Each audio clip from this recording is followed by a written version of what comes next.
February 13, 1988 is another date for the history books for Jamaica. It was the first time that Jamaica fielded a team in a Winter Olympics. The idea came from an American, and he actually was successful in convincing the Jamaica Tourist Board, the Jamaica Olympic Association, and many others to embrace the idea. Now, Mr. Fitch, would you like to explain a little bit about this bobsleigh business? Probably the best way to explain it is it's very similar to the pushcart derby you have here in Jamaica. The same principles are involved, except there's just no snow or no ice. But the principle of two people in a sled or cart with wheels that go down a steep slope with curves and bends at very fast speeds.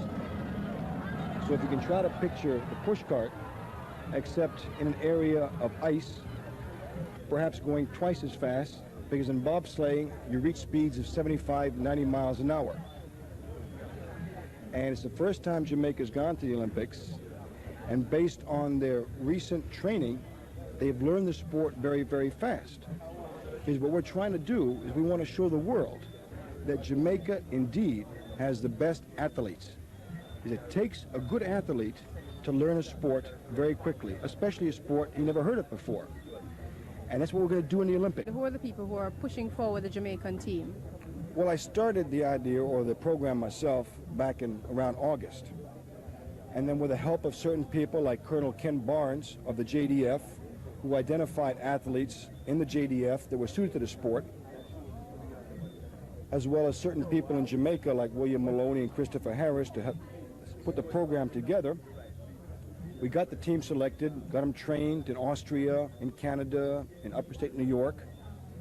And then we were able to interest companies in Jamaica and groups like, say, Appleton Rum or Jamaica Tourism Board, Air Jamaica, JNIP, to sponsor the team, to provide the funding necessary to allow the team to train, to buy the equipment, and so on.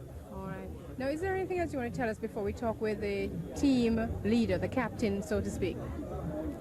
Just for all you people watching this show, I know you have high expectations of Jamaicans when they go overseas to compete. You're always asking them, you come back with a gold. Please recognize this sport requires years and years of experience. We've only been at it 3 or 4 months. And if we come in a competitive position without the gold, you should still be very proud of your team. Thank you. Dudley Stokes, you're the captain of this team. First of all, tell us how many people are in the team and where you're going to perform and that kind of thing. We have 5 members on the team at present, which is 4 people who actually be sliding and an alternate. We'll be sliding in Calgary, which is in Alberta, Canada, in the 15th Olympic Winter Games, which begin on February 13th and run through to the 28th. What is exciting about this? I mean, for some people, they might be like, what is all this about? I mean, this is not very exciting. To discover the real excitement in bobsleighing, you would have to actually do it. The next best thing is to stand by the track and actually watch the bobs go down. And the worst option is to watch it on TV, because somehow TV doesn't capture the speed and the violence of the sport. It's very fast and it's a very rough sport. And if you like that sort of thing, it's good for you. It's good for the adrenaline pump. Or who is sponsoring the team to Calgary? Appleton Rum and the Jamaica Tourist Board are our main sponsors. How does Rockstone Music fit into all of that? Rockstone Music is one of the directors of the company is P.C. Harris, who was in on the bobsleigh program from the start. He designed the t-shirt, sweatshirt, emblems and so on, and wrote a song and actually put out a record about the bobsled team. So that's our involvement with this. Tell us the names of the other people on the team. You have Devon Harris, Michael White, Frederick Powell, and Caswell Allen. You know, this was a very interesting time in Jamaica when the bobsleigh team debuted in Calgary, Canada. in 1988. And the story had many twists and turns. As a matter of fact, I know that Chris Stokes should not have been part of the team, but you know what? He was indeed part of the team because he was a last-minute replacement. The crew was still trying to get themselves settled and set as they went into the first bend. Well, just about 5.32, seventh fastest, and they were in 25th place.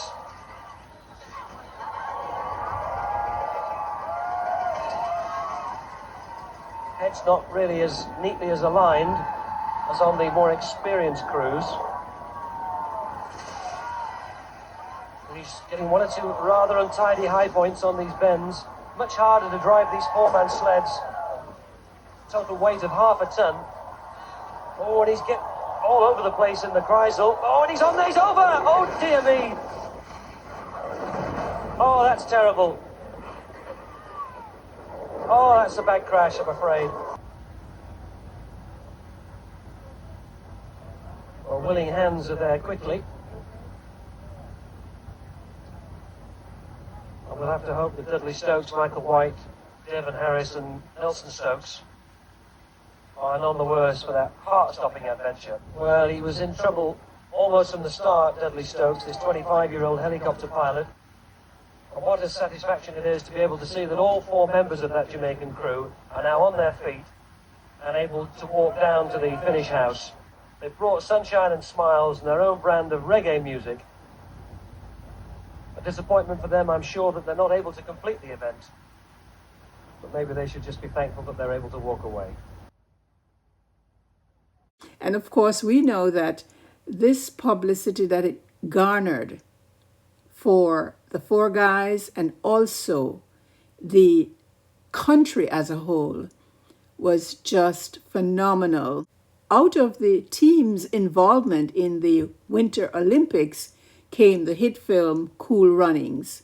And I'm sure that we all know that many restaurants are now called Cool Runnings in the United States. But the fact is that Jamaica benefited from the involvement of this brave team that were recruits from the Jamaica Defense Force at the time, because not many people wanted to be part of a bobsleigh team when they threw out the gauntlet for recruitment because they didn't know what it was.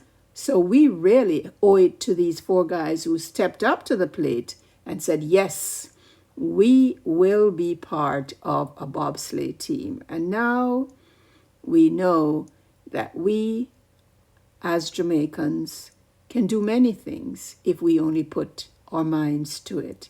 And we can do good things, lots of good things. And Jamaica's involvement in a Winter Olympics in 1988 was a good thing. And I was happy and blessed to be a part of that embryonic interview with not only Mr. Fitch, who was the head cook and bottle washer, but the team that went and spoke with the captain and some other people as well. So it was a great time for the country. It brought a lot of publicity to the island, and it showed that we really have athletes who can step up to the plate and put their mettle to the test. Another story of hope, upliftment, and encouragement.